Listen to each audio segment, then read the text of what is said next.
अंगठी पाहण्याच्या बहाण्याने सोनाच्या दुकानात चोरी. घटना सीसीटीव्हीमध्ये कैद. खामगाव तालुक्याच्या पिंपळगाव राजा येथील घटना. बुलढाणा जिल्ह्यात चोरी घरफोडीच्या घटना दिवसेंदिवस वाढताना दिसत आहेत. खामगाव तालुक्याच्या पिंपळगाव राजा येथे एका सराफा दुकानात सोन्याची अंगठी विकत घेण्याच्या बहाण्याने आलेल्या तरुणाने एक अंगठी चोरून पळाल्याची घटना सीसीटीव्हीमध्ये कैद झाली आहे. अंगठी चोरल्याचे सराफा व्यावसायिकाच्या लक्षात येताच त्याने आरडाओरड केली. मात्र तोपर्यंत दुचाकीवर बसून चोर फरार होण्यात यशस्वी झाला. पिंपळगाव ज्या राजा पोलीस ठाण्यात या संदर्भात तक्रार दाखल करण्यात आली असून सीसीटीव्हीच्या आधारे पोलीस चोरट्याचा शोध घेत आहेत.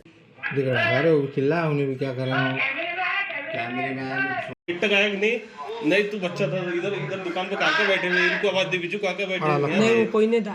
नहीं ये गली में है।